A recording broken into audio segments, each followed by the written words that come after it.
flexible spine and a presence of mind. Fitting in ain't easy when you're one of a kind. Doing it our own way and we live in our lives to fly a little higher.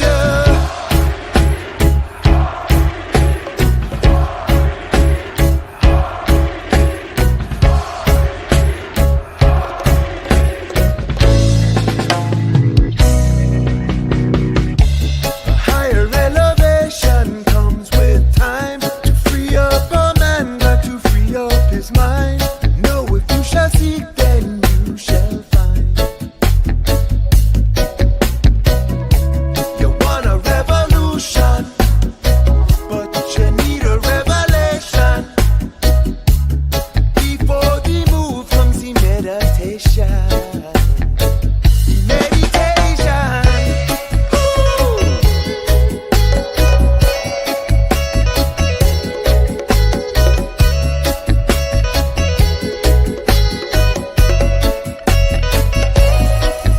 No way,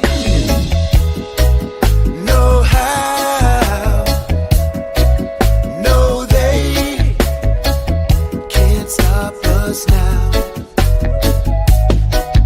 With a flexible spine and a presence of mind. Fitting in ain't easy when you're one of a kind. Doing it our own way and we live in our lives to fly a little higher. A little higher, a little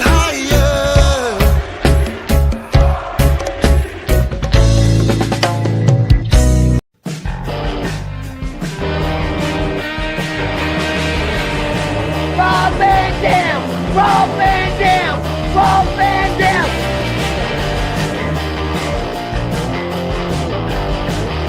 I'm Rob Van Dam. The whole show.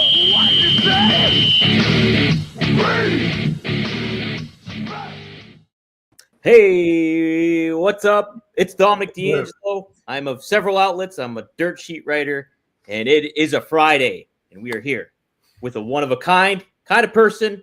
It is Rob Van Dam. Rob, how are you, man? Hey, just call me Mr. Friday Night. I think I've been called that before. Mister, I've been called a you're lot Mr. of things. Every damn day of the week. How about that? How about that? I like Do you know when I left WWE, when I,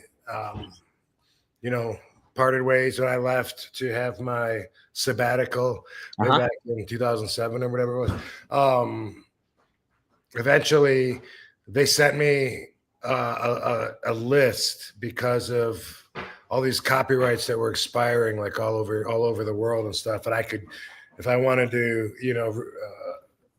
retain them, and pay on my own, then I could save for licensing rights and stuff. But part of that conversation was the monikers and splitting up. Like, did we talk about that before? a little bit. Yeah, I think I think they have the rights to whole damn show, right? That's what it was. Yeah. I own the whole effing show. Yeah. And then I think I own Mr. Monday Night. They own Mr. Tuesday Night. Didn't really stick, but for a while when SmackDown was on, maybe it was Mr. Thursday Night. I think it was that. I think it moved to Thursdays for a while when I was there, and they started calling it that, but didn't stick as well. But What about Mr. Pay-Per-View? Do you own Mr. Pay-Per-View? I do. Nice. I do. Anything that I created before I went there. Right. Oh, that's awesome. Now, trying to think if there is another thing anything that they said about you. What about the educated feet? Yeah, well, I would have to look it up. I don't know exactly what, one of a kind. I don't know.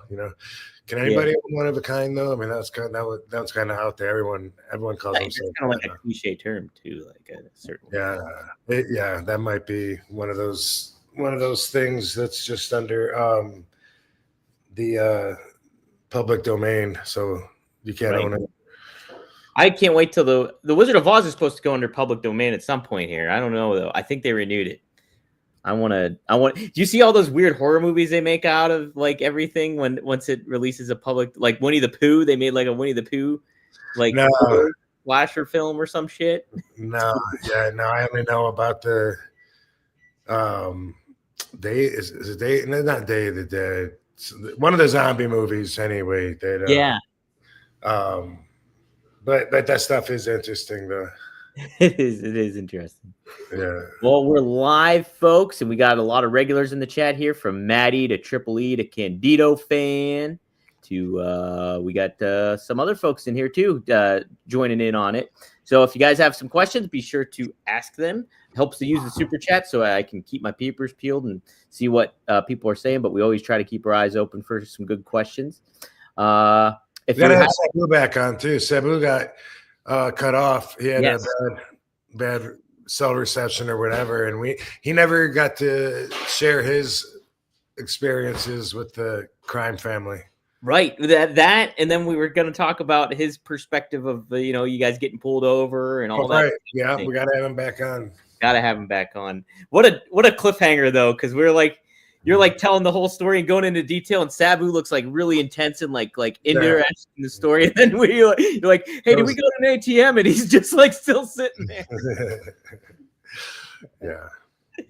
So yes, tune into that, guys. Yeah, it was great stuff. You can check that episode out now. So I got some clips up too on rvdtv.com where we're live on right now, live on Rob's YouTube channel. Be sure to like, share, subscribe, get the word out, comment. That always helps with the algorithm. Also, sign up for Only Wrestlers, right above me, onlywrestlers.com. You can go there and get in on the fun of doing the fan voting stuff for matches, and then seeing what that show is going to happen on March 20th. Streams live on there, but if you're in the LA area, you can go to the event too. So pretty exciting stuff. Yes, sir. That's right. And anybody that's a paid subscriber gets to watch it. So you can buy a ticket for $6.95 and watch streaming, or you can subscribe to somebody that's on the show. And boom, you get to watch. And everyone's subscription was dropped to match the $6.95 buy-in rate for the streaming for a cool little promotional adventure we're having. So take advantage, check it out. Lots of stars. It's gonna be fun. Ooh, this is a fun poll you have up right now too. I just went to onlywrestlers.com, and it wants you to vote, guys. Which city should Only Wrestlers pick to host the second live event? And you guys got some good names on. Yeah, you guys got some good cities on there. Philly, Chicago, Nashville, Vegas, Phoenix, LA again, Houston, and Atlanta. So those are big wrestling cities there. Holy smokes. And also coming here to Las Vegas, March 6th is JCW. Juggalo Championship Wrestling. Yeah. And I'm going to be wrestling on it. Are you? Hell yeah.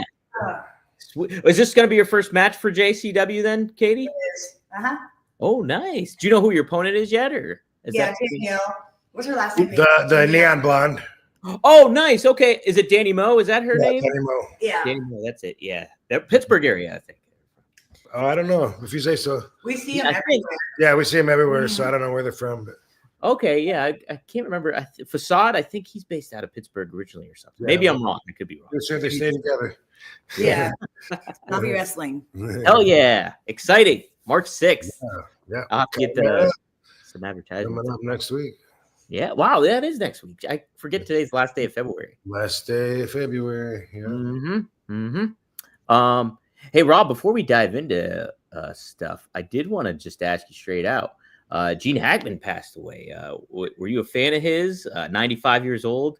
He did some good movies and everything like that, but wanted to see Gene Hackman? Gene Hackman, yeah. Yeah, sure. Yeah. Sure, I was a fan of his. Yeah, that's sad to know. I guess I didn't know for sure that he was even still alive, but I definitely have seen him in a ton of movies, and he's brought a lot of characters to life for us. So, that's condolences to anyone that's affected by that. That sucks. Yeah. Oh man. Yeah. He was 95 years old, so he lived a hell of a life. But his wife was found dead with him. I think she was only 63 or 67, and then one of their dogs were dead too with him. What happened? They say so. The initial reports that there was no foul play involved or anything like that, anything suspicious. But then the only thing I could think of is like carbon monoxide or something like that, where it's, there's something like that kind of happened. So, but I think they're looking into it a little bit more. So we'll see how it all plays out. But man, yeah, crazy stuff. I love Gene Hackman. He's great act. French Connection. So many different movies you can name that he's been in. Yeah, so many. Yeah. Well, we got some good questions in here. Let's see what we can start off with. All right, here's an interesting one. Frankie always asks some good questions here. Rob doesn't play favorites, but I think we can kind of tailor this to make it happen here a little bit. Some of your all-time favorite wrestlers to watch in regards to like see them perform in anything. Anybody stand out to you that you like, hey, this is always a fun match to check out or a fun person to watch in the ring? By the way, I'm gonna be puffing on this, so nobody minds, but I feel like smoking Smoking it up. they do when I'm doing these interviews. I guess sometimes I like to revisit the past, like watch, say, The Ultimate Warrior and revisit discovering him and the emotions that he brought out.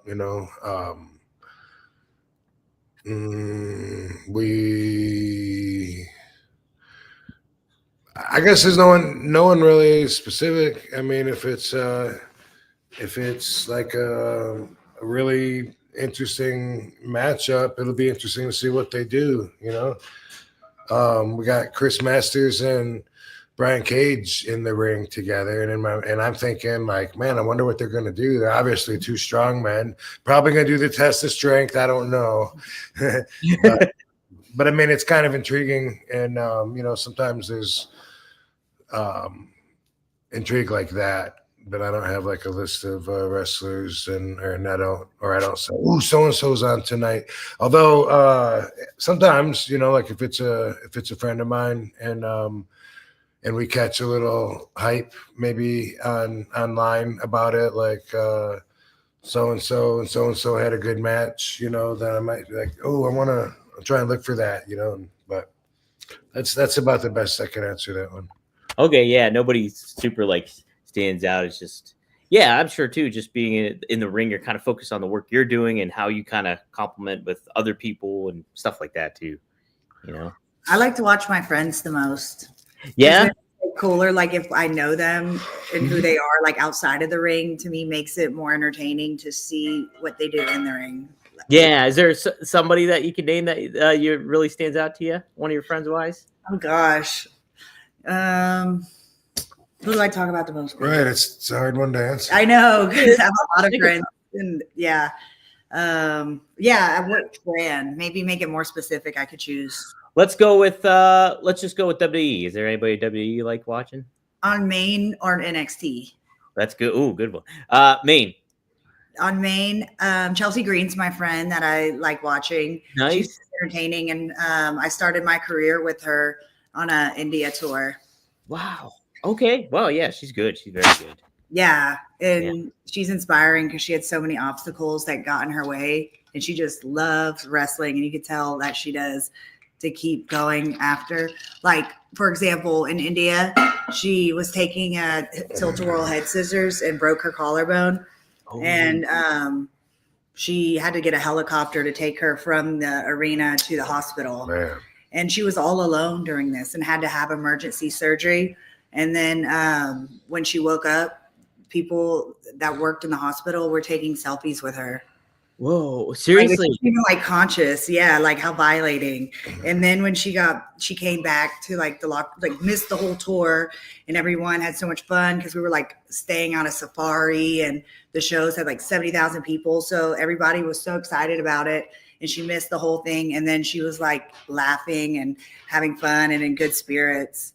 So, man, yeah. Oh, holy! And then she got really hurt too in WWE a couple of times. Yeah. She had the carpet pulled out from underneath her several times. Yeah. Her and her Matt Cardona. Yeah. We respect the hustle. Yeah, we do. It's crazy too how much Matt really hustles too. Everything that he can, like, he knows how to promote and market everything, and it's just like really, really good stuff. And Yeah. it's wild to think too. It's like, you know, and he'll try to give tips online to a lot of wrestlers and stuff like that. He'll like do little videos and be like, "This is what you got to do," and tell everybody. And Yeah. some people heed their advice, obviously, but others don't. It's pretty wild. It's like, I saw him doing a seminar too. yeah, Yeah. which is Bad awesome. advice and good advice. Very good advice, absolutely. So there you go, Frankie. There's your question. Thanks to Ricky Jordan. He just donated $2 to us. So thanks, Ricky. If you can let us know.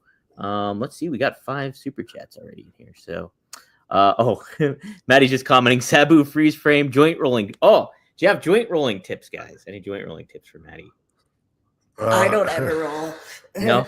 I'm the passenger princess smoker.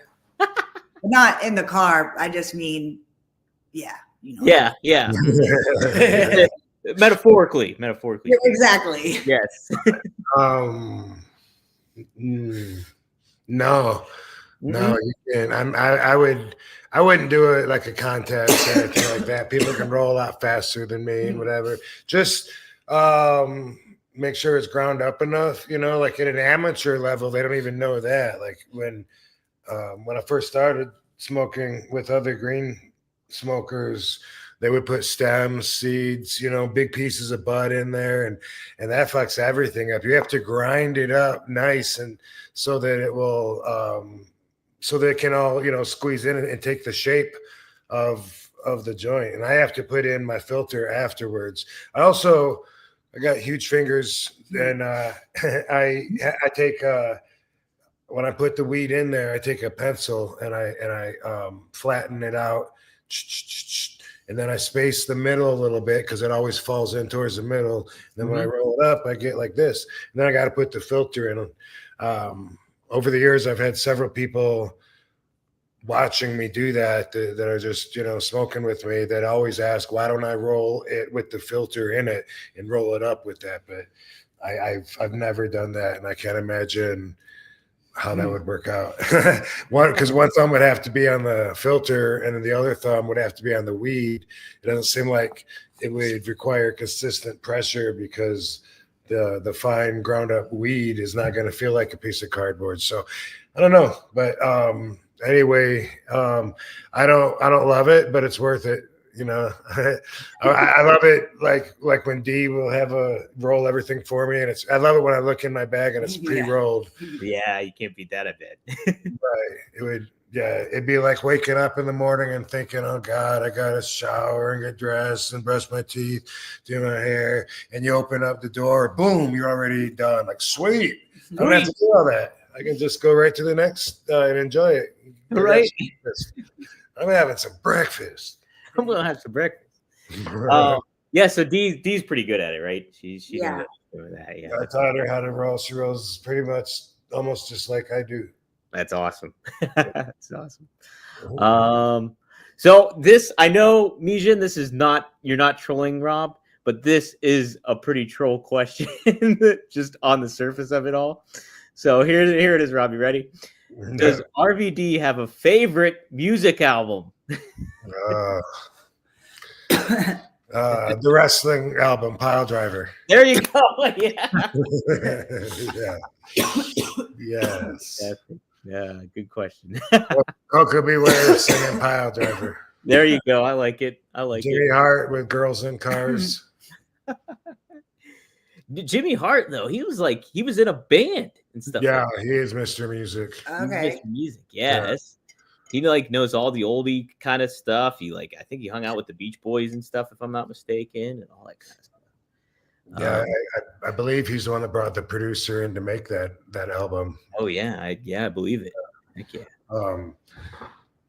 But you remember Land of a Thousand Dances? They're all like, if you only knew what I'm gonna do to you. You'd be running out of here as fast as 2 feet could carry you. I ran out of air, but your destiny belongs to me. Ooh, man, I just saw that video. There's another one that I mean that was I don't know if that was a parody of it, but a bunch of real singers did one called "We Are the World." Yes, Right. yes. So I just found out, like I think I saw it on Instagram like the other day, but Prince doesn't sing in the whole thing. He's standing there sucking on a lollipop. Oh, you sent it to me. Yeah. Oh, Lollipop while everyone else is singing. It's so yeah. fun. Yeah, because he wanted to do his own thing and be his own instead of as a group. I was like, that is so you. Like that you should have did that when you did the WWE sing-alongs. Right, which was the Survivor Series commercial. We had to sing to it's the West Side Story. Yeah. Well, so did you see too, Bob? It's always a meme now is Bob Dylan doing the "We Are the World" thing. Like he is so checked out of it. He's just like going through the motions. Like, so people use that as a meme all the time. Yeah, that's great. And then there was "We Are the Worms." I don't know if you ever heard that, but that's what they played on the radio afterwards. "We are the worms out on the pavement, and when we hear a squish, we look around to see where cousin Dave went." I probably still know all the words to it. I thought it was funny when I was a kid. Yeah, but I wonder what the real deal is with Prince, though. I bet like he wasn't getting paid to sing, so he didn't want to do it or something like that. Yeah. Oh yeah. Or anything. Yeah. He won like an award too, where I think it was like the top black artist or something like that. He won, and literally he had I think he had his white bodyguard come up and grab the.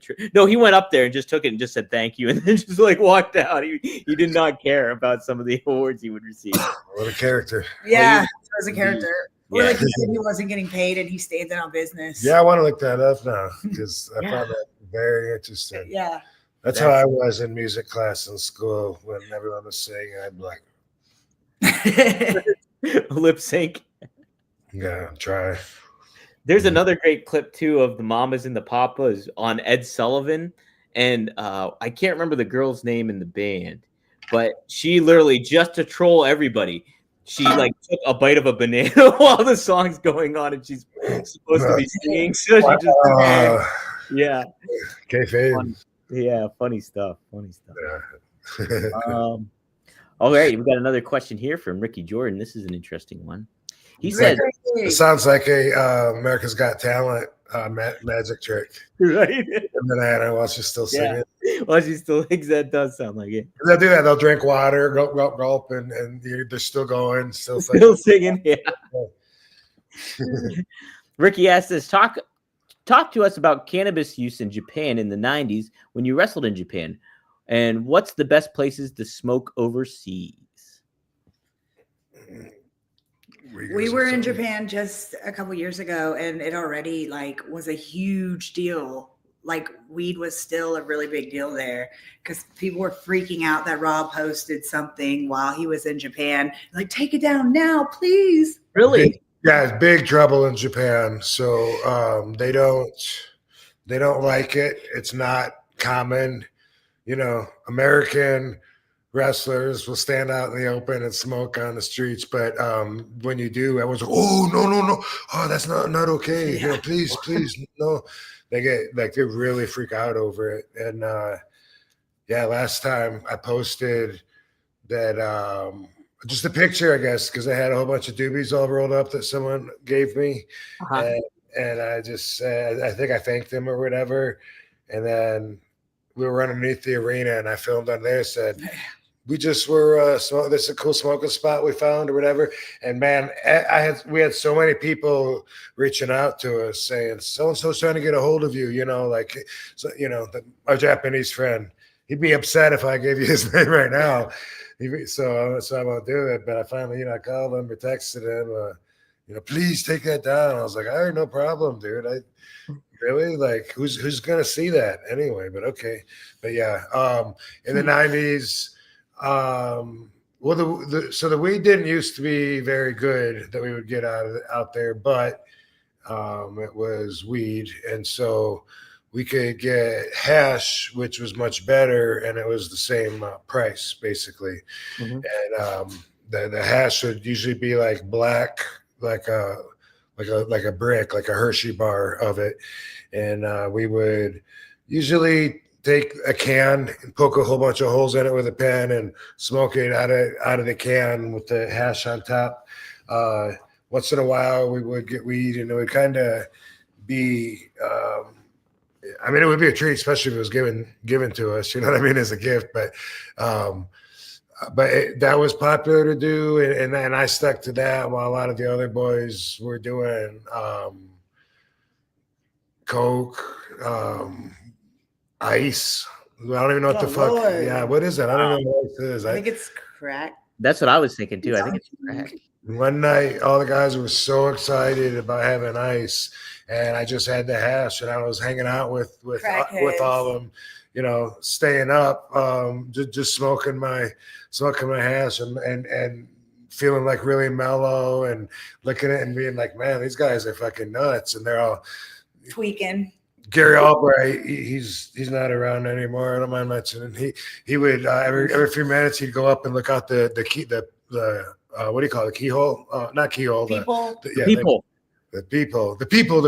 He kept going out there looking in the hallway because he thought that he was hearing something or that somebody was spying on him or whatever, and then go look out the window and it was like, you know, late at night and dark. It wasn't like you could see anything out the window, and we're way up on a high floor anyway. But but I didn't get into that. You know, I would just smoke my weed or hash, and hash is like also a form of cannabis. It's like it comes from cannabis. It's a concentrated amount, kind of like now, like all the extracts that everyone's smoking, like with when you do dabs.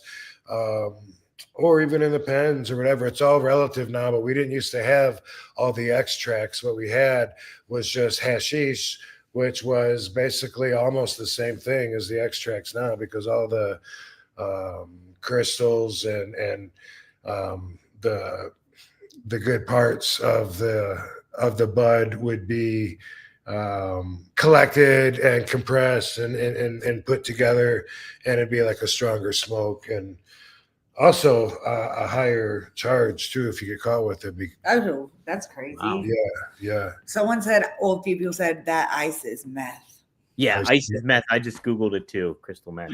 Damn. Oh, they were paranoid, staring out the window.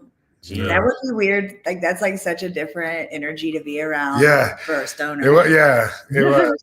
I totally didn't belong with all those guys anyway, but I could feel comfortable if I was smoking, you know, and that was my little piece of comfort in a crazy circus world. Now, That's what it felt like. Rob, when you first started smoking and stuff like that, did you get like paranoid and stuff like that? Did that happen to you, or did that not really ever affect you in any way? No, I remember the very first time that I smoked. I remember feeling paranoid. Mm-hmm. And I've told this story several times. It was my 21st birthday in Jamaica. We were on a wrestling trip, and all the guys were excited about the ganja, and except me. But one time I was in the cabana where a bunch of the guys were, and they were smoking it, passing it around, and they insisted that I hit it, you know, and applied the peer pressure. Jimmy Backlund, Mark Starr, Coconut Kid. Mostly Jimmy Backlund. I was like, hit it, you fucking prima donna. It's not gonna kill you. Hit it. We all hit it. Fucking hit it. And I might have got away with letting it pass by me once or twice, but eventually I gave in and hit it. And then I think I hit it one more time when it came around. And I was very paranoid. I was so uncomfortable. I was uncomfortable anyway because I'm super young, green, Right. shy, introvert, and here they are. They all think I'm a prima donna, and I was, you know, and getting special treatment, getting a push, you know, getting the love from the fans, everything. They were always jealous of that. You know, that's part of the business. But I remember that time in Jamaica, I hit it like twice only, and then I was waiting for like my food to come or something, and I just remember being like, "Whoa, I'm staring at the fucking wall." And I was like, why am I staring at the wall? You know, why don't I fucking turn my eyes off it? And I was thinking, fuck, people are gonna make fun of me right now. Like they're all gonna notice that I'm staring at the wall. You know, I was like, fuck. And I remember Slaker being like, "You all right, kid?" I was like, "Huh? Yeah, I'm good." Watching TV, where's the TV at? Oh, just watching TV, not nothing else, not staring at the wall or anything. Just watching TV. So, but I don't remember after the first time feeling that. I've definitely been around it a lot, though. Oh yeah.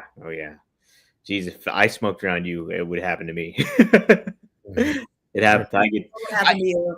It does. But I have to smoke. I'd have to hit it pretty good. If I kind of know a threshold. If I like just do a little bit, I'm okay. But I know if I get to a point, it's just like boom, and it hits you. I get pretty paranoid still. What used to make me paranoid was before I was with you, and then I'd be like scared, like, oh my God, people are gonna know I'm high. Yeah. And then it almost blow my high, worrying if people knew I was high. But then that kind of went out the window after I started dating him because he doesn't put shame on it. Sure. Yeah. So the way he is about it made me like feel less shame about it too. And then now it's just normal. So it's something not even to worry about now. Like, who cares if people think you're high? They're high too. Right. Exactly. That's what everybody's doing. And she knows that everybody that knows who I am thinks that I'm high all the time anyway. Right. I can wake up first thing in the morning and I get on my phone and leave my story for Only Wrestlers to be like, happy Friday, everybody. People be like, he is baked. Oh my God, look at him. Yeah. If you weren't smoking or anything like that, like I would never know if you're high or not. Like I would just not know. Because he's already introverted. Right. It's just like I know, and like even like when Nash is doing his podcast and I'm like behind the scenes and stuff like that, and like just out of nowhere he'll be like, "Yeah, I'm pretty high right now," and I was like, "He is?" Like I have no idea. Because calmer people are harder to read. Yeah. Mm-hmm. But it doesn't really change me a whole lot anyway. It makes me more comfortable. I mean, people that don't understand that, you get used to almost any drug if you take it a lot. Caffeine, anything. It doesn't affect you the same way if you use it consistently because your body builds up a tolerance to it. And that's true with almost any drugs. I'm sure there's some exceptions, but I don't know what they are. Yeah, exactly. Katie, some of the chat is liking your outfit. And thank you. Let me do a 360 for y'all. All right. So if you fell asleep, wake up. And here's Lovey sometime. And there's Lovey too. Hell yeah. See, mommy. Look at that. Heck yeah. Thank you for the compliment, y'all. I feel cute today. Oh, look at this. Marco, happy Friday, everyone else as well. Check out RVD Glass. To get your RVD Glass products, everyone, the 3 collectible pieces are on sale now. Heck yeah, do it. Right up there. Rob's pointing at it. RVD420.com. Support our friends at Greek Glass. Marco's a great dude. Shout out to him. And thanks happy for Friday, Marco. Yes. Here's another favorite question. And this is, I don't think you have an answer for this one because I was older at this point when this became popular. Do you have a favorite Pokemon? Charizard. Oh, there you go. Tubi. Is that a Pokemon? I don't know. It's a TV channel, but I always try to say it in a little. He doesn't know any. I don't know any. No, I do from my nieces and nephews and playing with them. Oh, that's great. Yeah. Yeah. I never got into it. I was a little bit older at that point. I'm like, yeah, it was nothing I got into. I was more into wrestling at that point. Nah. The answer is nah. No. People ask here from time to time, Rob, though, do you have a favorite Ninja Turtle? Raphael. Oh, nice. Okay. But, yeah. I'm a Donatello guy. Yeah. Michelangelo is my second favorite because nunchucks are such a cool weapon. They are. Yeah. That's why for Michelangelo. Totally because of his choice of weapon. That's it. Big incentive.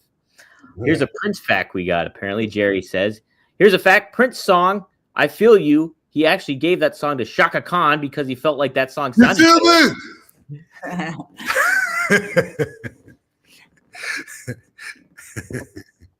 That took me a second. That's all I'm gonna be thinking about. That song. That song sounded better. You know that song? Yeah. I'll have to play that. And now I'm gonna think about Bobby Fulton Well, singing that was it. nice of him. That was nice of Prince to do that. He must have really cared about the integrity of the art. Yeah, A better person instead of taking the coins for it. that's it. He Yeah. like did a lot of that, I think, sometimes with the different artists. It was interesting. We need to make a remix. So how does Chaka Khan say "You feel me"? Or no, "Feel me"? I feel you. What'd you say? Let me see here, because I would have to hear the song to be familiar with it. And I want to put in afterwards. I feel you.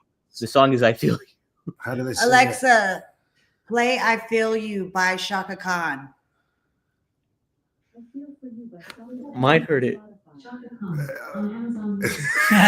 You said it. Everybody's will be jamming to it. Well, here it is. Oh, okay. Yeah, everybody knows the song. Oh yeah, that's the only Shaka Khan song I even know. So of course, Yeah. but I don't know where he says "I feel you," but whatever. Oh man. I'm hearing it. He's like, you feel me? We'll work it in. We're working it. Alexa, stop. Alexa, off. It's Now so we're funny. demonetized. Alexa, off. Now we're demonetized and now 13 cents. You're right. I'm gonna get flagged. I'm gonna get a strike on the channel. Let's see here. Man, we got a lot of questions in this time around. Frankie follows up when he was saying about your favorite wrestlers to watch. Apparently, he said, "I was wondering who Rob liked to watch from any era." So I think he so you mentioned Warrior. Well, yeah, because I think about when I really enjoyed watching wrestling. And I mean, Yeah.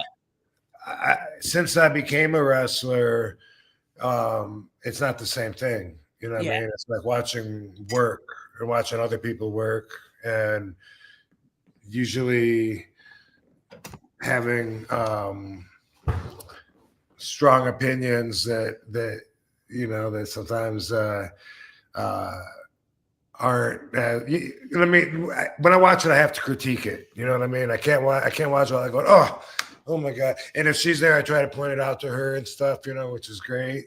And then otherwise, I'm just like, man, it's just I wonder why nobody tells these guys these things. And anyway, it's not. I don't enjoy watching as much. So when I think about answering this question about enjoying watching wrestling, I think back to when I was a kid, and I loved watching Leaping Lanny Poffo, Randy Savage's brother. No one knew it was Randy Savage's brother back then, but unless you got the wrestling magazines, and really they kept that hidden for a long time. But I really enjoyed watching his moves, his moveset. It inspired me.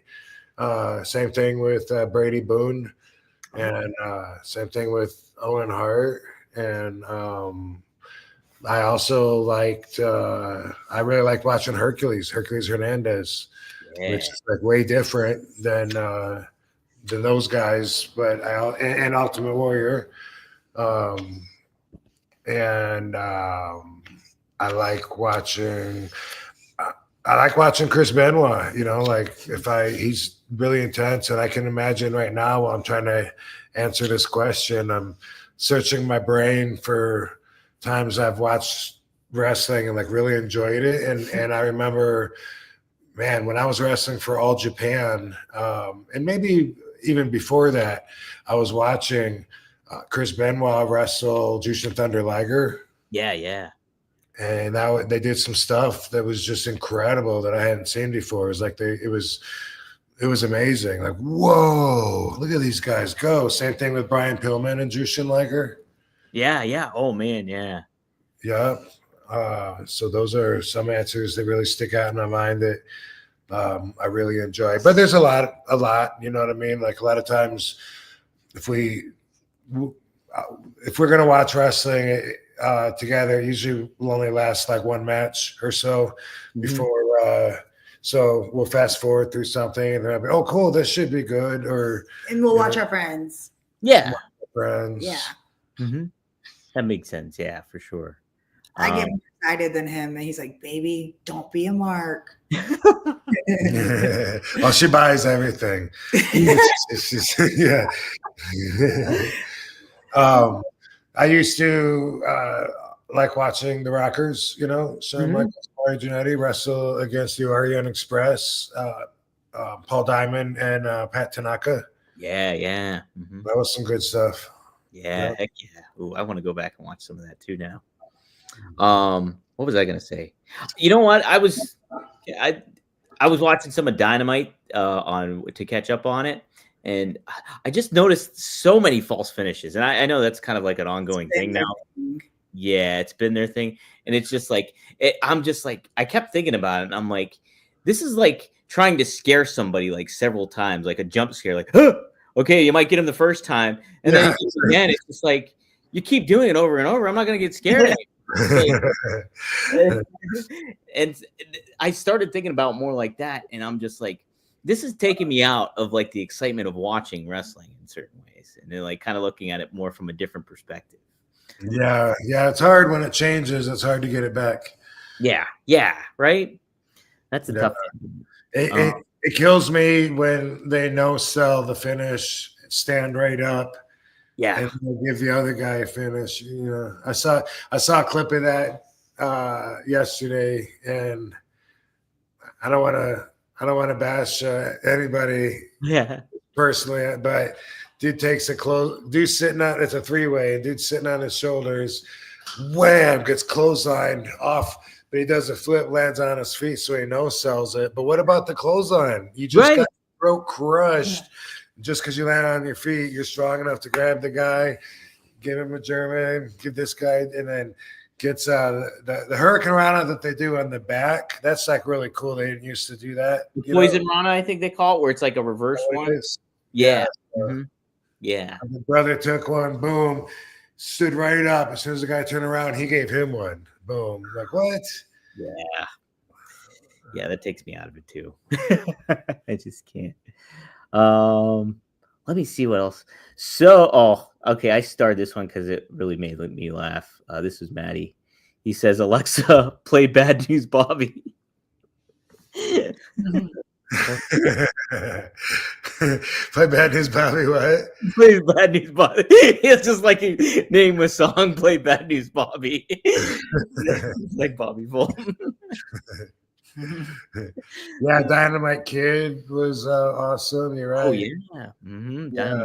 That's great. So, whoa, synchronicity there, because somebody asked about Dynamite Kid on Greg and Magnum earlier today. How about that? Wow. Was it Jushin Thunder Liger that he wrestled, or it was some, or what? Maybe Dynamite Kid had some like amazing matches. Yeah. With I think it was probably with Liger. Maybe Man, maybe it was Liger and everybody, because Pillman and Liger's. I think, yeah, T-Code Scorpio, and I do still like watching certain people. The girl in NXT, who's the girl that I think her name might be Rachel something. There's something that I can't even put her over, but she looks like different and unique, and she's really good, and it's really eye-catching. I actually like watching her work. And what moves does she do? Or can you describe what she looks like better? Yeah, what's she look like? She's got dark hair, and I think she wears a paint on her face, like a web or something. Yeah, that's her. She's really good. Good, yeah. Mm-hmm. And different, like, and like the way that she moves, and the mindset that she's in when she's out there and everything. So, yeah, it's just everything has a purpose with her movements, and that's something like with Rob. All his movements have reason. Like, puts like everything he does is for a reason. Like, it'll give him more momentum or something, and it's like she uses. Yeah, she doesn't waste anything. She's good. That's awesome. Yeah, we were talking about that last week with Sabu, the little attention to detail, the in-between stuff. Yeah, right. Mm-hmm. Hell yeah. Oh, Frankie said it. Dynamite Kid had those matches with Tiger Mask. Oh, I knew it was someone different. Yeah, I knew Tiger. it was someone before Jushin, but that didn't make sense. Yeah. Yeah. Wow. Those were definitely some inspiring matches when I was just really wanting to be a wrestler. Maybe I was starting to train or whatever, somewhere around that time in my life. And yeah, that was incredible. Yeah. Go back and watch some of Dynamite Kid and Tiger Mask. Absolutely. When I got to Japan too, they wanted me to. They would compare me to Tiger Mask. You know, like Tiger Mask could do this move where he runs up you in the corner and does a backflip. Can you do that? And I'm like, yeah, I think so. And like I did it, and they were like, oh, good. And I didn't want to keep it; it wasn't mine, you know. But and one thing that was cool, which man, that'd be so hard to do right now, but I got this from him. But he'd stand on the apron and come in over the top rope, but by splitting his legs, you know. And like I would do that, come over and split my legs to come over the top rope and then like drop a leg. I think he would just do it to enter the ring or something, if I remember right. But that's really challenging to not get your foot caught up on the rope, you know. And so that wasn't one that I kept in my repertoire too long. But Yeah. I did a lot of things several times that I didn't keep, you know, because of the risk factor. Risk factor. Is there anything that you ever wish you would have kept though? Like that you look back on and be like, I should have held on to that one a little bit. Or anything maybe you forgot about it. You did it in the beginning of your career. And There's a lot I forgot about. Mm-hmm. There's a lot I forgot about. I'll see it on videos. I'm like, oh, I should. Oh, that's cool. I should do that again. You know, even the simplest thing, like Jericho was laying on the floor. You might have seen this clip, and I think it's Lulu Temple. I'm in the ring, and I have my back to the rope, and I just like flip back over the rope and then do a moonsault to him on the floor. It's like so simple, but like it's getting play now, and it's like, who does that? Yeah. You know, it's just yeah. For me, yeah. I liked in the beginning of your career when you would pin someone and do the model pose. Yeah, I like that too. That was good. Yeah. You should pull that one back out. But you know what? I hate it when all the girls do this now. But that's why it's cute for you though, because you were like, you're a boy. This, like the first time or two I saw it, I was like, oh, all right, you know, it's kind of cheesy, like exploitive, cute. But sometimes when you're modeling, you have to do something with your hands. So that's why sometimes That's the sexiest picture. Every time I see that, it makes me ashamed to be a man. I'm like, are guys like really looking at this and thinking like, oh my God, there's just something about that look. And they're like, but you have to do something, and then switching it up is like, it's not my go-to pose. Yeah. Not my good. I need some freaking poses. I was trying to do like some promo pics for the local promotion that we have here, like with the IWC, and I'm like, I don't know how to. I'm like Ricky Bobby, like I don't know what to do with my hands, kind of thing. You have to practice it in the mirror. I gotta try to think of the something. cameras on you. You know what angles, your best angle, what side of your face is the more flattering side. Yeah. See, I gotta keep all that stuff in mind. Yeah, and then when the camera's on you, bow. Yeah. Oh yeah. what was the question before you said, or did I forget moves? Oh yeah, was there any that I wish you would have kept?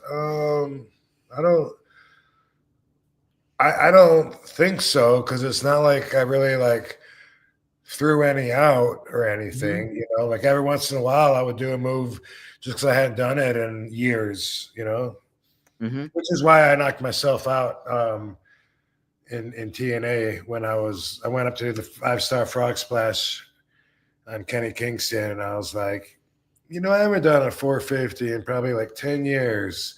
And I was like, I'm just gonna do it, you know, just so I know I can still do it. And I went, and then when I opened up, my face just like boom hit the mat. So hard that it knocked me out, and I lost my memory. I couldn't remember the match or whatever. And 1 or 2 times that I've been out, but this one I was out on my feet. I still came up with stuff. I was just like, it took a while till I could hold on to a thought in without losing my memory. Because I remember going up to Dixie Carter or walking by her, and she was like, she goes, hey, how you feeling? I said, oh, fine. And you know, I said, I just can't remember my match. And I said, I feel fine though. And she goes, you remember telling me that like just a few minutes ago, right? And I was like, what? Huh? Like, are you serious? Like, I saw you. Like, I totally didn't remember that at all. She was like, go see the doctor right now. You better go. That was me just like going up to do a frog splash, and then up there deciding, you know what, I'm gonna do a 450, and just being a little bit slow, you know. And he rolled out of the way, and I went bonk. I lost my sense of balance. I was like rubber. My legs were rubbery, spaghetti legs, we call it, and I couldn't find up. Ah, geez, oh man. Yeah. That's one of the times. The only other time was before I was in the business, when I was a kid and got in a big fight and got a phantom football kick from somebody's brother who didn't like that I was on top of it. Yeah, and that one, like I feel like I was out for a while. Then. Oh my God, he could have knocked your teeth out. Well, that's what it's right there, though. Yeah. Really? Is he still alive? Your chip down there or something? Yeah.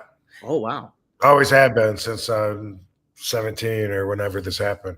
Damn. It's cute. It's like a little roller coaster. Just go down a little bit right there. And the guy, he's got the same name as one of my favorite auditors, Jeff Gray. So I always think, wow. And he should be the same age. So I always think, what if that's the same? What if it's motherfucker? Yeah. But I was a big fat bald guy. So It's young.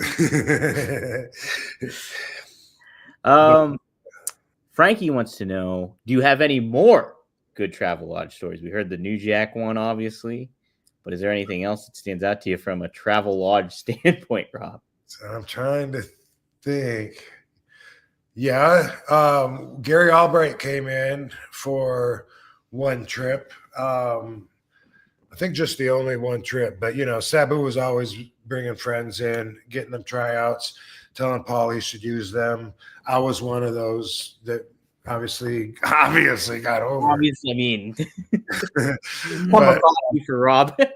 when Sabu came to All Japan, because I always wrestled for All Japan since '93, since February of '93 until '99. It was always All Japan, and Sabu was wrestling for FMW, and then he was wrestling for New Japan, and then he came over to All Japan, and then we were together, and it was awesome for me because he taught me how to eat on the road, how to find gyms, a lot of stuff that I still was helpless to, and he made it a lot easier for me to be over there. But anyway, him and Gary became friends right away. And what I remember about the travel lodge is when we brought Gary to ECW, he and I were roomed together, because that was back in those days where you would get booked with a roomie. And this was also during the Soma days, when me and Sabu and Louis Piccoli would eat a lot of these muscle relaxers and just turn ourselves into zombies. Couldn't wait to do it after the match. Couldn't wait. Like, whoever was on earliest on the show would be like, you gotta, you still got 3 more matches. I'm going to be fucking jamming, and look, in front. Look, you got to go work.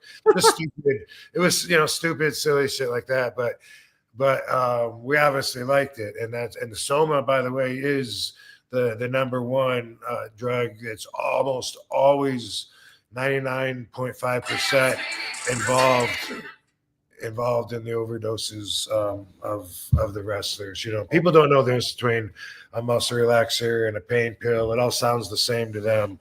I've noticed it's a very generalized discussion normally. But anyway, what I remember was being I don't know what they call it, 3 sheets to the wind or whatever. Yeah.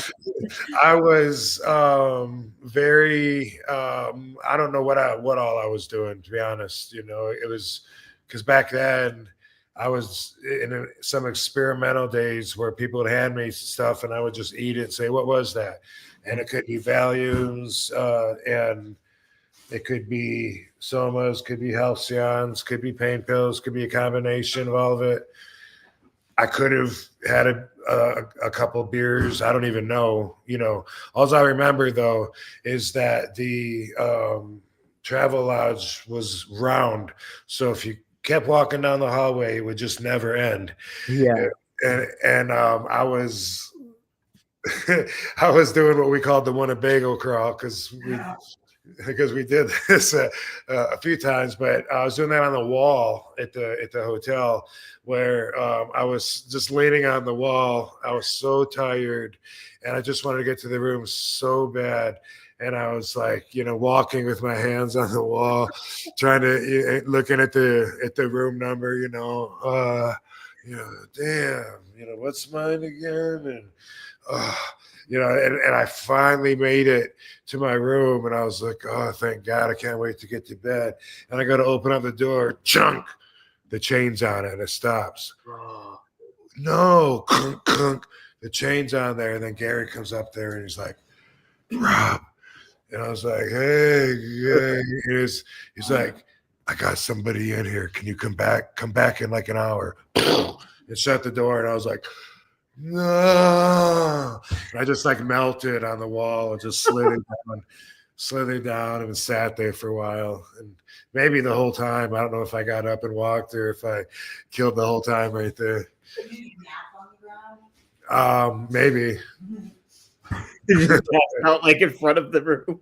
Yeah, I was leaning on the wall in front of the room because it was so much work to walk and I didn't have anywhere to go and I just really wanted to go to bed. Man. So me never being on Somas, does it completely does it zombify you? You're like, you don't have all your faculties kind of thing, or is it just like super relaxing? And what is kind of the effect for you? I mean, if you take a ton like we did, then it kind of it eventually will turn you into a zombie. But the thing is that it provides a euphoria, like it does feel good, right? Mm-hmm. We used to like Pee Wee was the referee in HCW, right?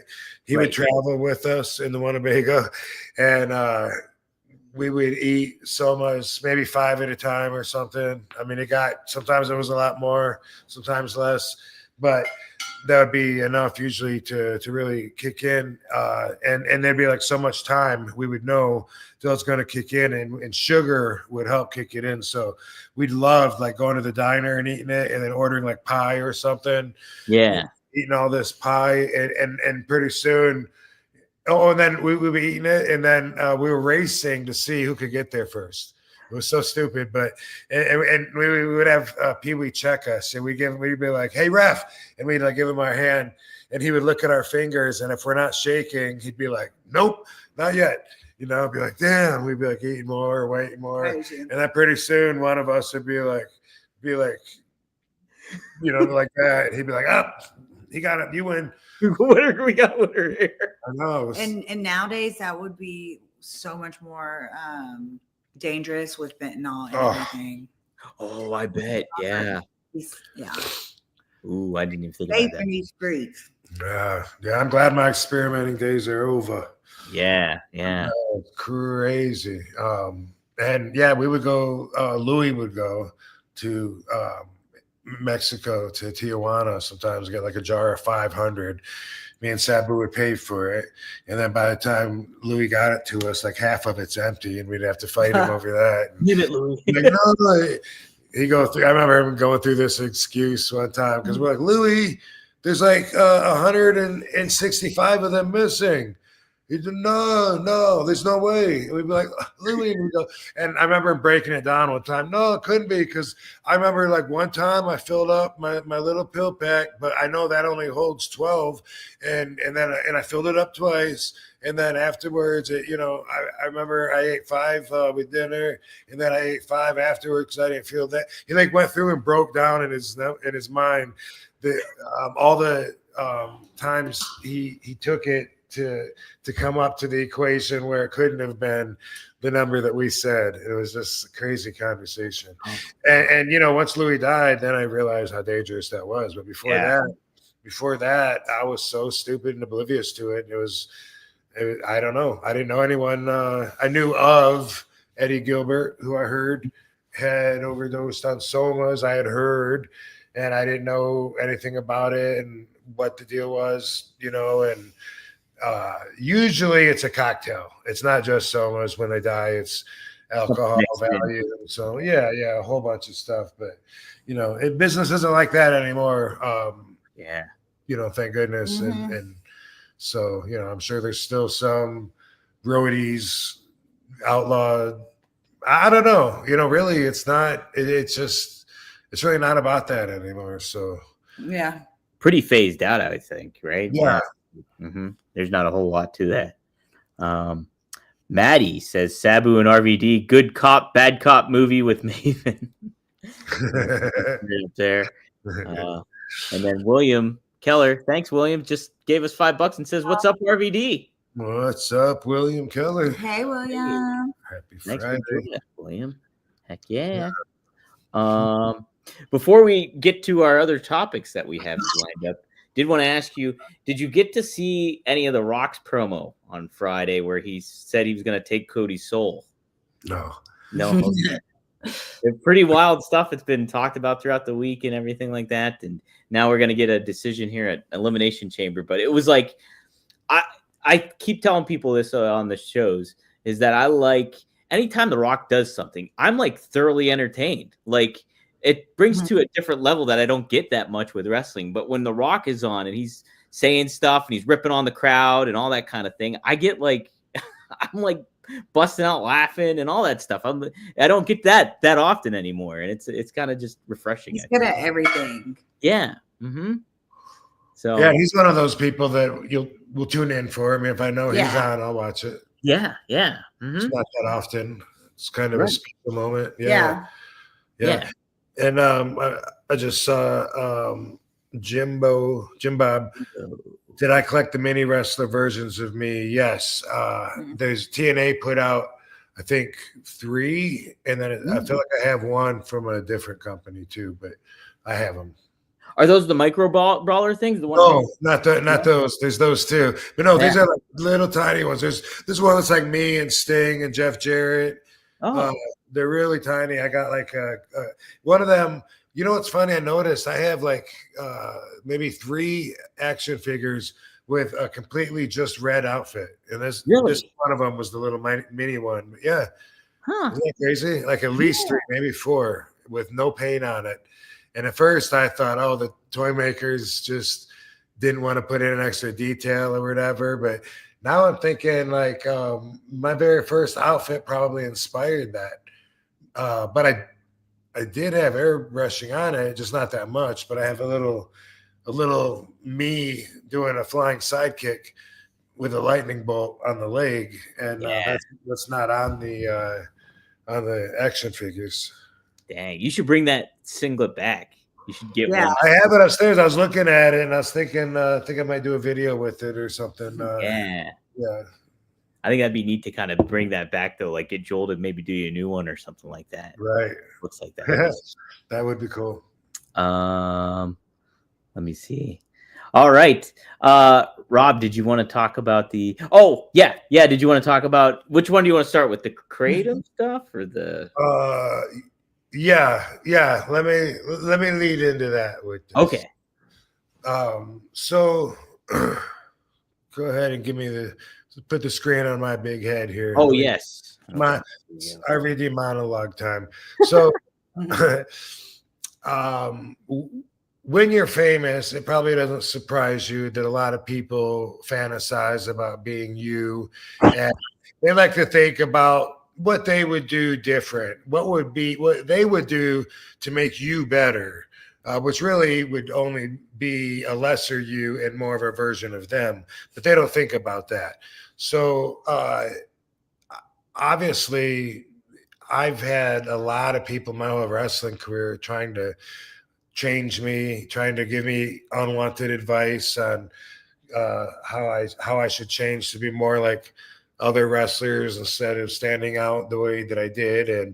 And you know, my career's pretty much been vindicated, and a lot of people admit that they're glad I didn't listen to them, and that's all cool. But even like back in like third grade, when it's kids telling you, you know, that hey, that shirt doesn't go with those shoes aren't cool, man. What are you doing wearing those? Whatever. It's part of life that is annoying, where people want to give you unwanted advice. Now, there's a perspective. It's a stupid one, where people think, well, hey, you should always be ready and open for advice. Otherwise, how are you going to improve? What that reminds me of is when I was wrestling with WWE 5-6 days a week, boom, boom, boom, all over the place. There was a question somewhere online where someone asked if I watched the other wrestling show that I wasn't on. And I said, no, I don't watch wrestling. I don't even really watch much TV. And when I do, it's not wrestling. And the reaction was like, well, that's kind of dumb. I mean, don't you think obviously you'd want to get the edge up on the competition and be able to see what's going on if that's the business you're in? That's dumb, you know. And so there's always going to be like that opinion. And to those guys, to each his own. If that's how you would do it, great. There's a reason that you're not where I am. You can fantasize about it and about how you would change little things.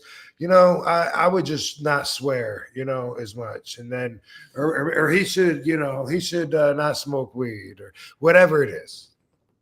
Always something. And here on this platform, it's no different. When I look at the comments, people write the most ridiculous comments.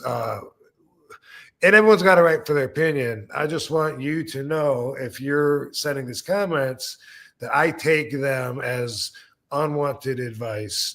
That you know, there's been on there. Someone said, if his wife's on there again, I'm unsubscribing.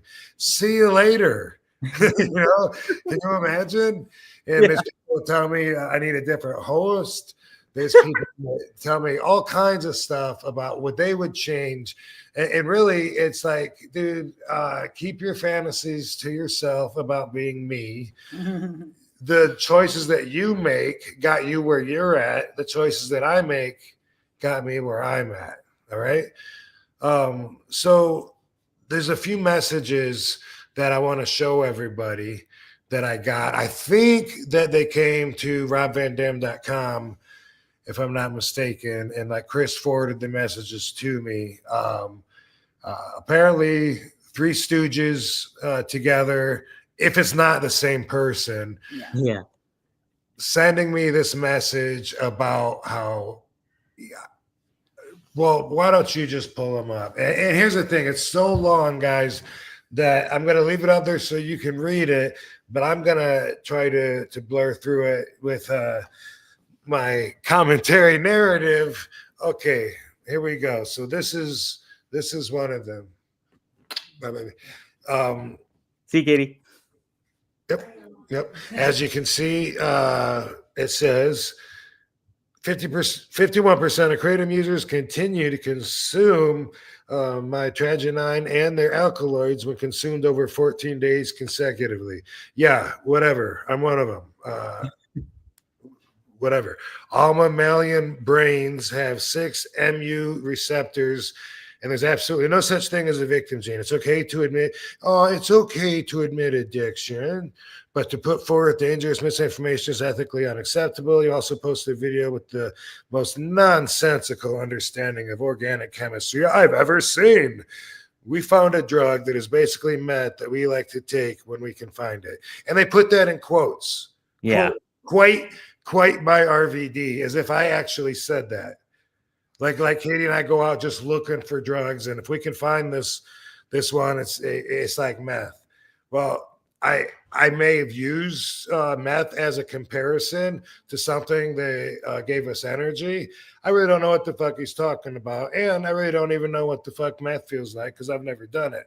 But one thing's for sure, this guy is very much entitled. He has a sense of entitlement. Let me put it. Oh, put the thing back up there. Oh, okay. I was just gonna let you talk a little bit. No. I'm just saying this guy, he thinks that he's really something. Okay. You also post, okay, boom, boom, boom. By RV, in quotes, flagging your videos for harmful misinformation, citation, blah, blah, blah, blah. I work in addiction, blah, blah, blah. No, your receptors are absolutely no different than anyone else's. Well, all of our receptors are at different stages of how sensitive they are to what you're giving them. Doc, for instance, if you drink 12 cups of coffee and I drink 0, our receptors are not going to react the same way when we each have a cup of coffee in the morning. If it's my first ever, anyway, I sometimes you should rise above and not let people like this get under your skin. But I'm sharing this with you people so you can see what I'm dealing with. Okay, your imbecilic narrative about a victim gene doesn't exist. Further shows your ignorance. It's okay to admit addiction. Yeah, I talk about it all the time. You are embarrassing yourself at this point. Thank God he told me I should be embarrassed. Okay, I'm forwarding this to YouTube review board as your blah, blah, blah, blah, blah. You need to invite me on your show, or feel free to invite me on your show. You need a lesson on OChem, PChem, basic biology, and pharmacokinetics. Okay, yeah, now you can put it on me. Yeah. So first off, let me tell you what this dude's talking about with victim gene. Have you heard me talk about it? You might have brought it up. I don't remember, though. Of course not, because I said it one time with sarcasm. Think about that. What would a victim gene imply? Like you're actually born with unluckiness? Yeah. What kind of an idiot would you have to be to actually believe there's such a thing? So what they're talking about, and by the way, I've seen the term victim gene the most from these Three Stooges letters. Besides that, if memory serves me right, which I got a pretty good memory, the only time I mentioned victim gene was in sarcasm to one of these guys' comments, because I don't even know what it was about, but I saw a comment.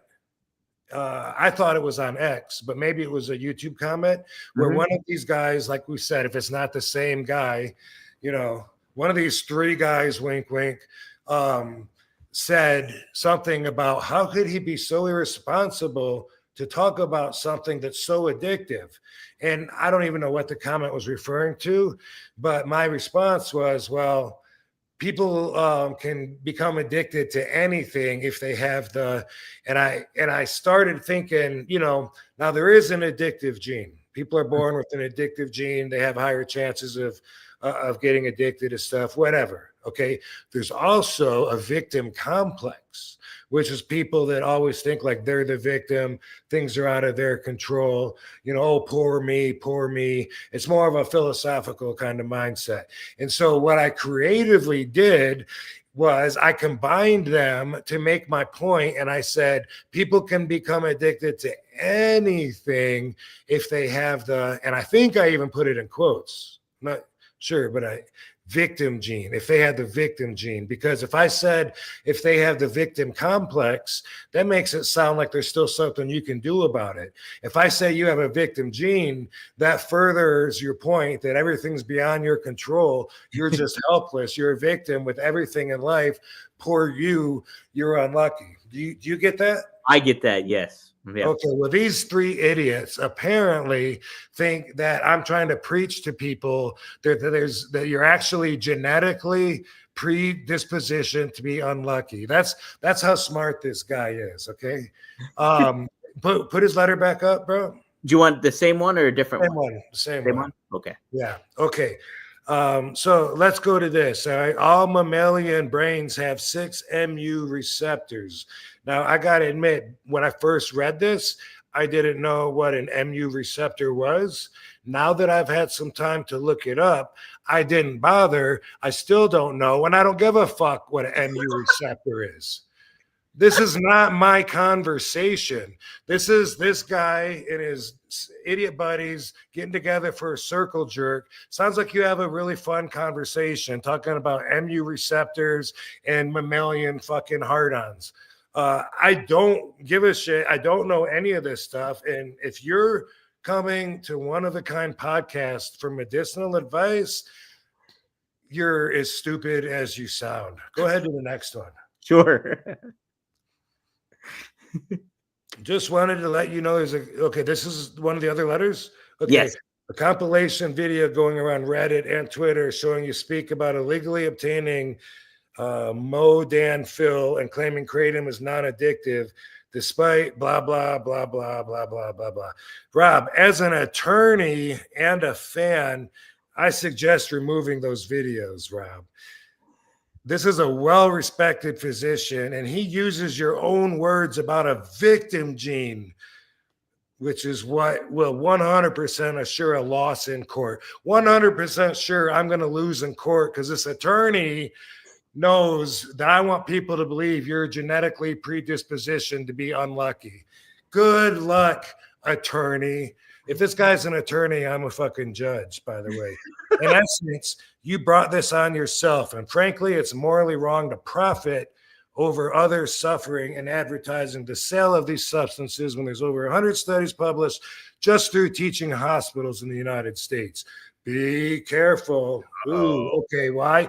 I don't know if that's it sounds like it's the same It's the same dude, right? It's like, this guy's such a smart scientist. You better listen to him. Like, it's just right. Like, yeah. Yeah, and 100%. I mean, I might as well fucking prepare for jail right now. Right. You're good. I mean, this attorney says that he's going to use my own words against me. Put that back up there. Sure. Okay, so of course, kratom can be addictive. People can be addictive to anything. I say that all the fucking time. People can become addicted to fucking sugar, coffee, fucking whatever. Doesn't mean everyone is going to. Okay, no, there's not misinformation. The victim gene, dude, really fucking Okay. Okay, so here's how I'm taking this right here. Okay. Obviously, this guy doesn't like kratom. Mm-hmm. And go ahead and put it back on me. Okay. Okay. Do you know how long I've been a marijuana advocate? Since like 97 or 98. Mm-hmm. And it used to be that I worked really hard at it because people didn't know. And people thought I was an idiot when I would tell them the cigarettes are killing them and the marijuana is not. No one's ever died from overdosing on marijuana. They can't. Mm-hmm. People didn't know that, didn't believe me. Now people know at least that cigarettes are bad. They don't know yet that marijuana can extend your life expectancy, and that's going to take some time. But people know that marijuana is not that bad. It's legal almost everywhere.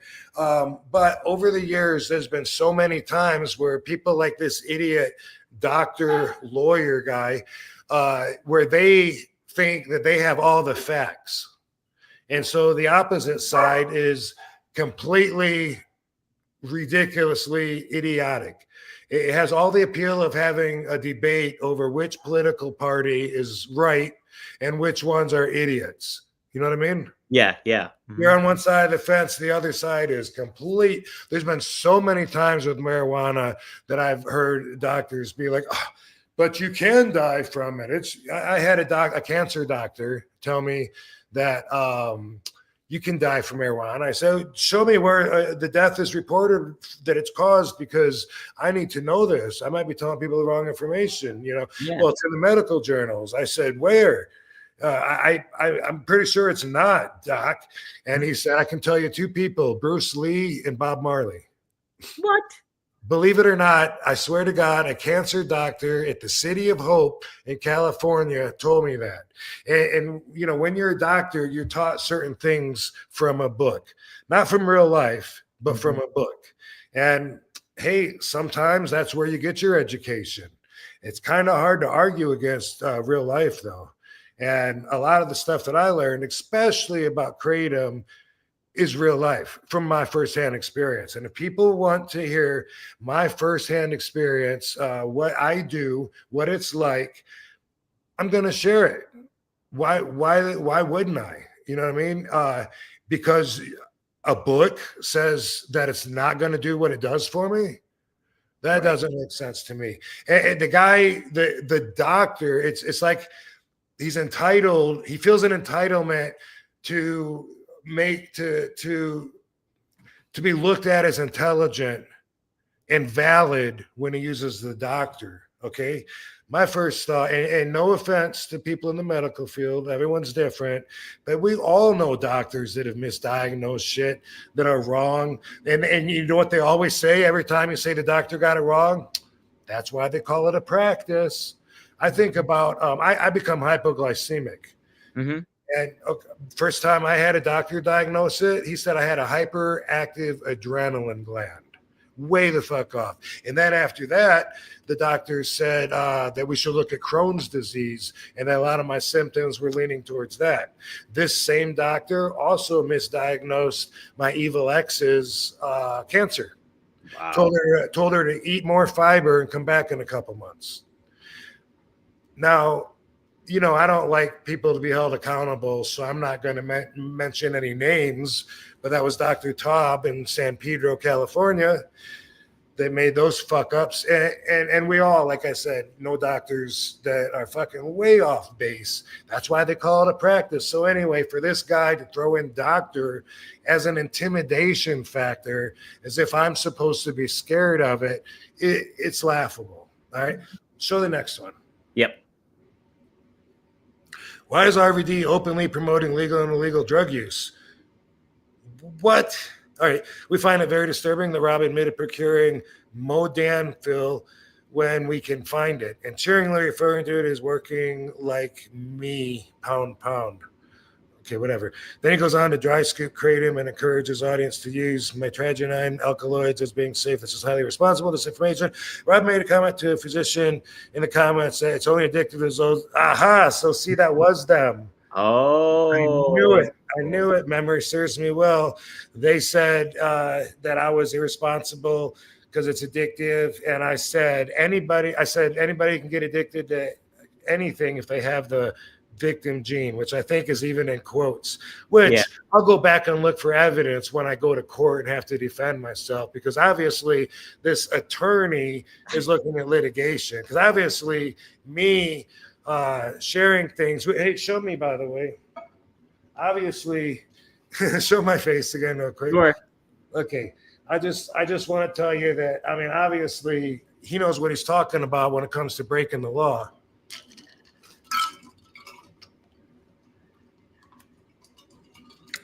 So, you know, I don't want to push his wrong buttons or anything.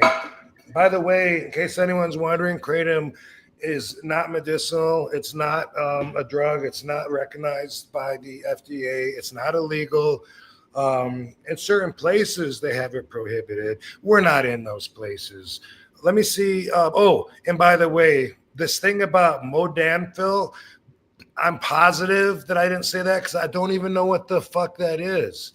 That word has never come out of my mouth.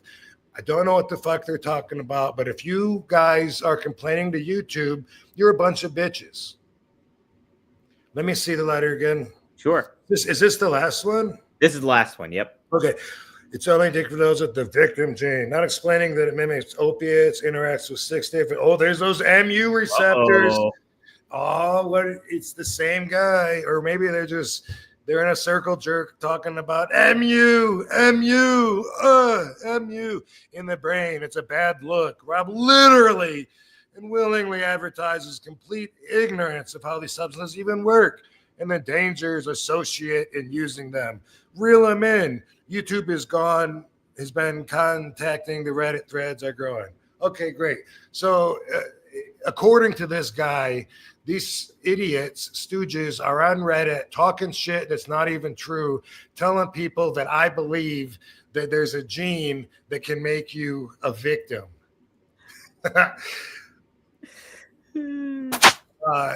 Here's the thing. I think there's more, because I remember reading a complaint that I was recommending medicine or something like that. I thought, but anyway, I read it once before and then just skimmed through it with you guys. But okay, so here's the deal. You think it's illegal for me to give advice? I just want to say I advise you three amigos, the doctor, the attorney, and the other guy, to all find a bag of dicks and go eat them. Go eat them. And this is going to relieve pain, because you're a pain in my ass. It's going to make me feel better. So that you might want to check and see if that falls in the lines of medical advice for our upcoming litigation. I recommend you guys fuck off. Keep your masturbatory fantasies about how you would be RVD differently if you had my plateau, and instead make your own plateau. Get your own, not plateau. What's the word I'm looking for? What is it? It's a pedestal? A platform, not a plateau. Yeah. See? I'm not claiming to know what MU receptors and I don't even know what half of those words are. Whatever you're talking about with your buddies, your fun buddies in the circle jerk, fuck off and keep it to yourself. And if you're gonna complain to YouTube like a Karen bitch, then you're gonna get treated like one. Karens. And I get it, you don't agree. Oh, did you see that, by the way? In case you missed it, I'm going to do another dry scoop for you. This is my Tragina. This is Kratom. And this is for you, jerk-offs.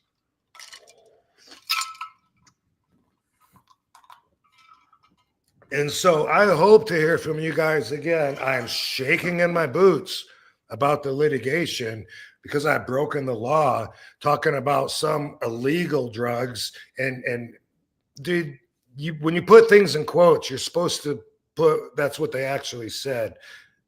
Anyway, there definitely is another thing, because there is another one, dude. There's another one I didn't send you then because it says, really? Yeah, it's a threat. It's something about, as an attorney, you should take my advice before you're something about my employer. Because I was like, dude, if everyone knows wrestlers are independent contractors, I'm my employer. But anyway, guy, we got you outed. We know you're an idiot for all of these reasons and more. And if you don't like Kratom, I'm okay with that. You know, if you don't like Polish people, I'm okay with that. You know, you got a right to be stupid. I will fight for your right to be stupid. But I'm also going to tell you you're stupid when you show me how stupid you are on my show. Right. Yeah, no, there must have been another one that we didn't get. Yep. So. Damn it, Bobby. Well, like I said, I think it was sent. I don't even know which page they would be complaining to. That's the thing too, is when you sent me that, I'm like, we've talked about Kratom a couple times on here, but it's like you never said anything that was like, and this guy just and I think it's a guy. I think it's one person just like creating these characters. So it's like, oh, we got a team together going after Rob, and it's like all this crap. It's oh my God. And what a weird angle to take too. It's just like, oh, I want to preach because I know the medical field, or he acts like he does. It's just your receptors are no different than anyone else's, Rob. It's okay to talk about addiction. Your imbecilic nature. Yeah. I like the mammal fucking mammal, whatever the fuck. Come on. Get a life, people. What the heck? Anyway, that's cool if you're anti-Kratom. I happen to get great results from it. And so when people want to either get off of the controlled substances or need help solving pain, anxieties, sleeping, I will continue to recommend what works for me. Thank you very much, Dr. Attorney.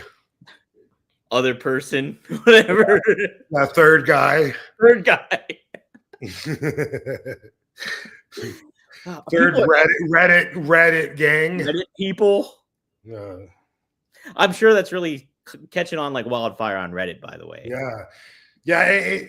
I mean, how stupid would you have to be to actually believe that you could be born and just be naturally unlucky because it's hereditary? Like, it's hereditary. Oops. Sorry, my fault. Whoops. Oh, sorry, man. I got the gene. I got the victim. I'm a victim. People take advantage of me all the time. There's nothing I can do about it. And you want my wallet? Here. Oh, you got it. I got the gene. I got it. Seth appreciates it. He says, thanks for the 20 bucks, Seth. He says, RVD spitting fire tonight. Drop some RVDology on these negative creeps.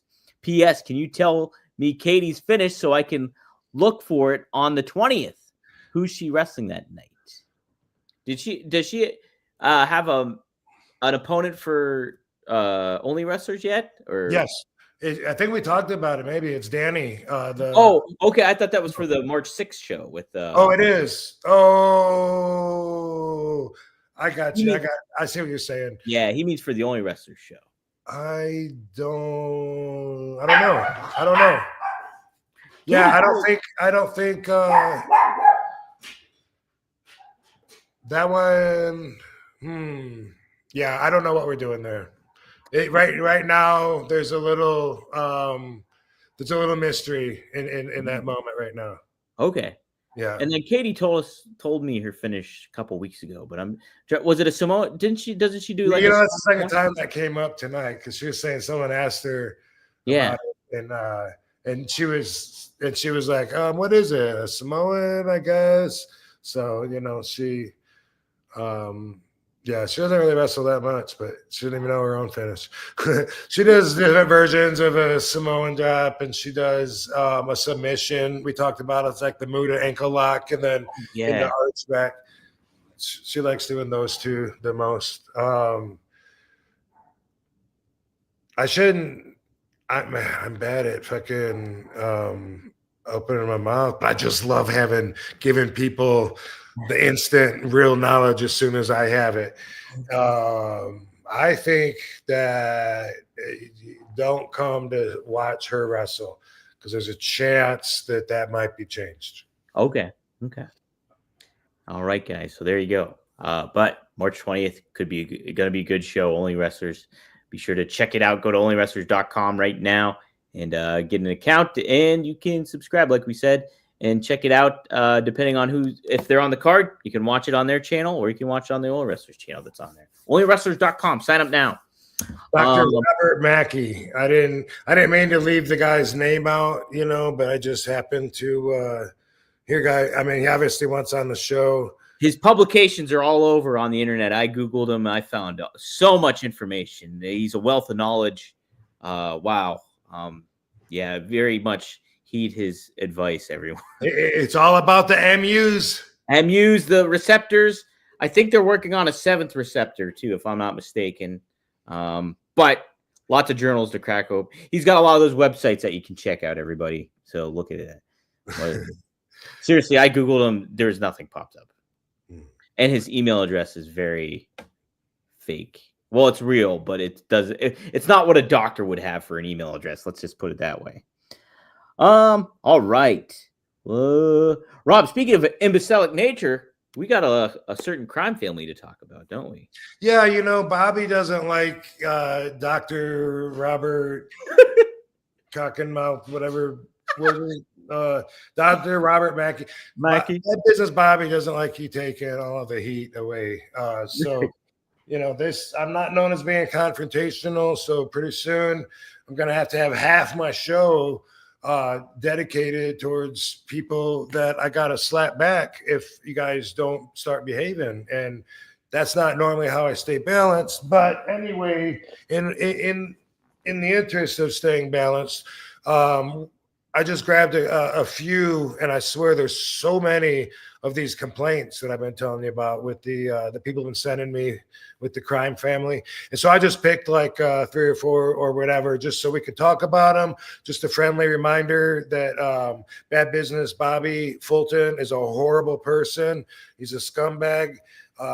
Look, I mean, look at my history and my peers. I've worked with rapists, pedophiles, murderers, and I'm telling you that Bobby is not a good person. He's a scumbag. And let's look at some of the things that I sent in real quick. All right.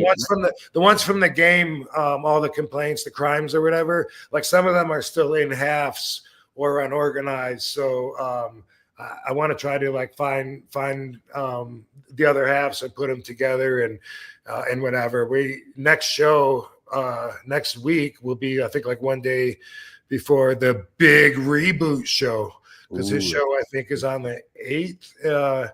And by the way, if you have that poster too, if you're in the Ohio area, there's a great wrestling show next week. Look at that. Nothing but a good time. Boom, Cactus Jack and Matt Riddle, JBL. and yeah, and this is in Hamilton on the 9th.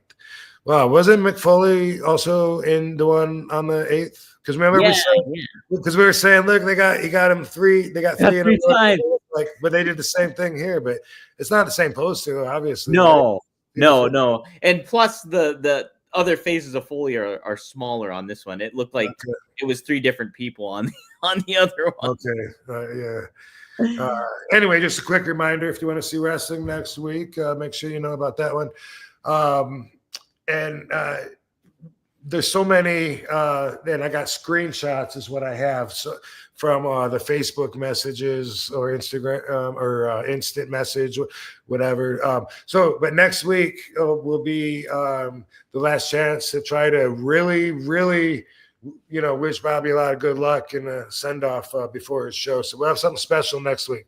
But right now, let's look at just some of these really fun messages. People like to get together, and when they talk about Bobby and Dildo, these are the kinds of things that they say.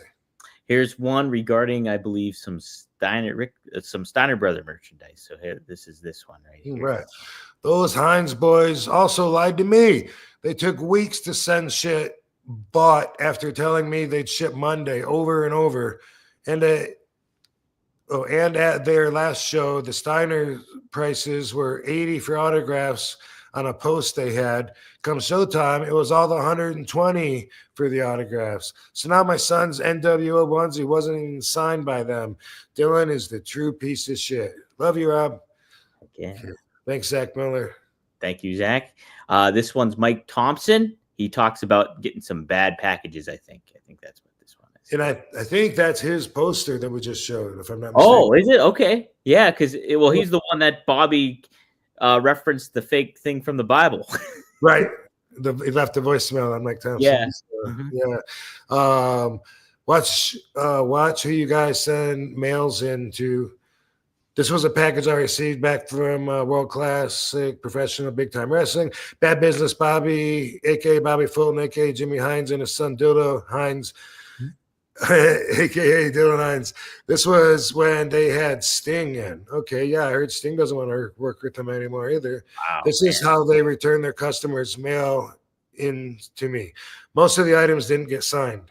Don't waste your time or money with these clowns or take the chance of your items being destroyed or lost in the mail.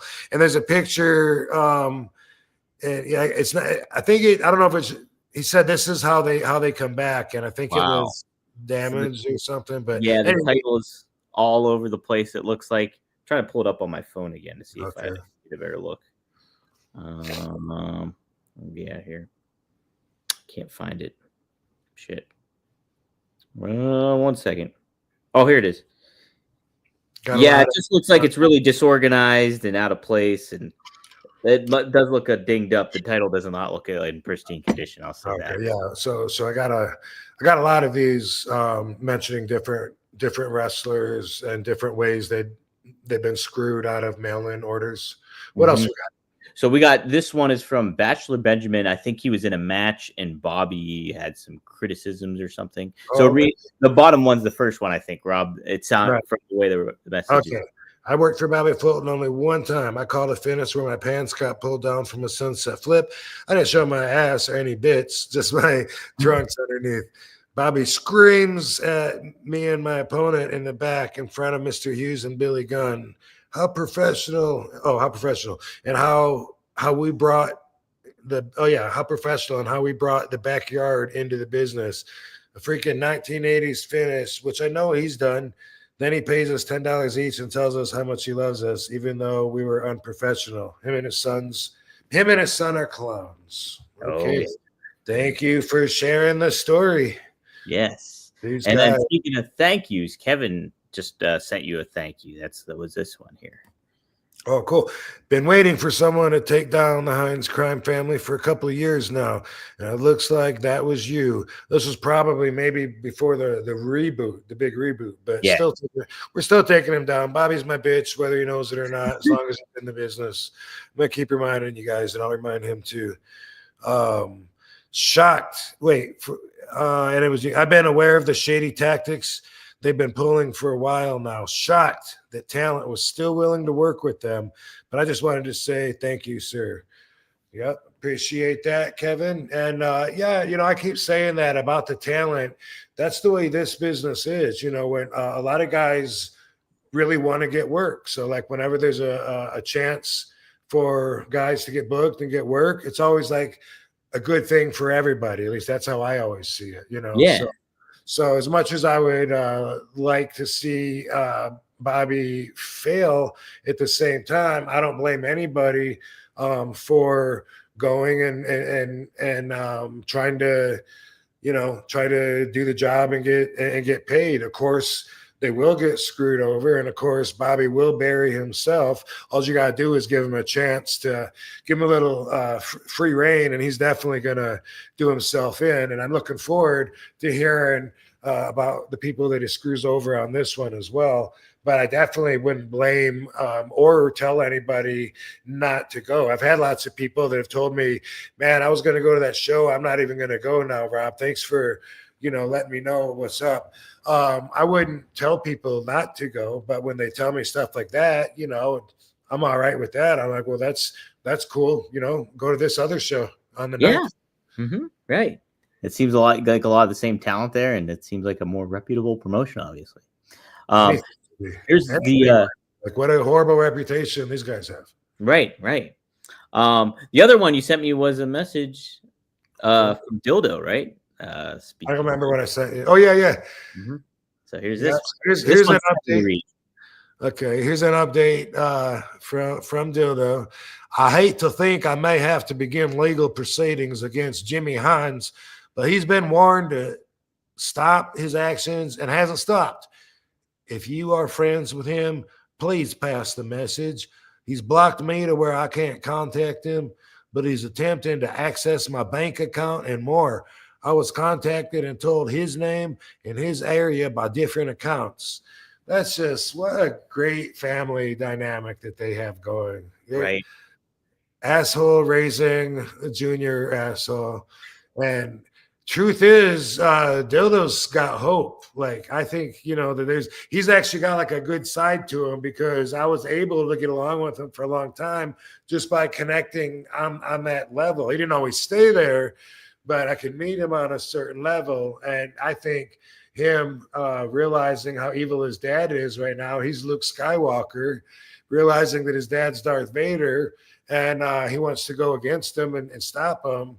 And really, I guess what I'm saying here is, should we have Dildo on next week's special show? Ooh. Right before the big reboot, so he can tell us about the way his dad trained him to be such a prick, such a rotten people, how his dad taught him, don't give a fuck about anybody, just get their money. Once you got their money, it's done. Deny everything, lie, attack. Play nice guy. Really? I mean, you got to admit there's some value in that. Yeah. What's the chat room thing? It'd be interesting. We get Dildo on the show. I mean, he's still gonna be him, you know. Yes. Kyle says yes, please. Maddie says he will be spammed. Yeah, so I don't know, man. That's a thought. Give that rat some cheese. That's what he says. Yeah. Well, hey, so we want next week's show to be special anyway. So, all right, what else you got? That was it for the messages. Okay.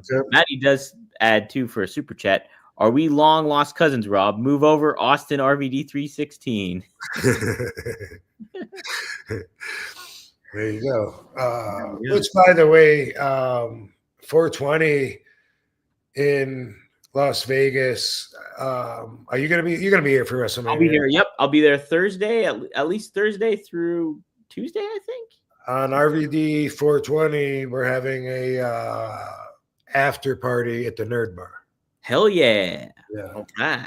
All right. That's sweet. Nerd Bar's a blast. Well, I might be doing on Thursday. I might be doing a live show there with my daily wrestling show. Maybe at Nerd Bar. At Nerd Bar, yeah. Cool. Okay, cool. Yeah, I'm sure he's going to be involved all week. Johnny's a really big wrestling fan, and he loves working with all the guys, and everybody knows him. And so maybe I'll see if he wants to do a trolley tour that week. But I'm going to be pretty busy that week too. Yeah. Trolley. We did a couple tours, and then it's just kind of, I think it's been sitting ever since. But that'd be sweet though. Yeah. Man. Yeah. How about that? We got a little time to put it together. Yeah. There's some time going on. I'm pumped though. Vegas and WrestleMania should be, man, real good times. Man. Yeah, it will be. It will be.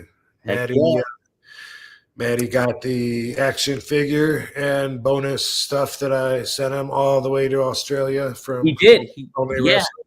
He sent me pictures that he got some of your stuff. Awesome. Yeah, and he had your rolling papers too, which is sweet. Yeah. Yeah, he had the rolling papers. That's right. I got to put the box on the store. Got to put more items in the store. People ask for autographed pictures and stuff, and there's nowhere else where you can get them personalized to you because I don't have an office with somebody that does that for me. So I have to get him myself and sign them myself, and then either me or KD or somebody has to actually mail them. But that's cool though. Another thing that makes Only Wrestlers special. That's it. Super sweet space. Go to like I said, go to onlywrestlers.com now. Sign up now if you haven't, and get in the mode for WrestleMania season. Plus this upcoming live show that the Only Wrestlers are doing March 20th in Los Angeles.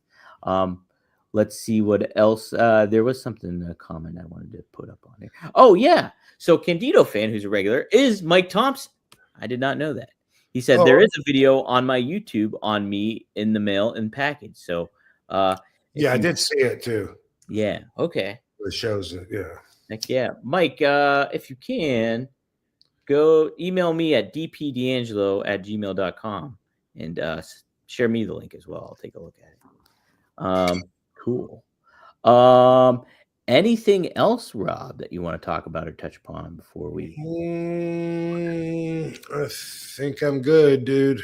Yeah, I think it's been a good, productive show. We learned a lot about the effects of kratom from this expert. So and MU receptors. Yes. Mammals. Mammograms. Mammograms. Memory. Animal crackers.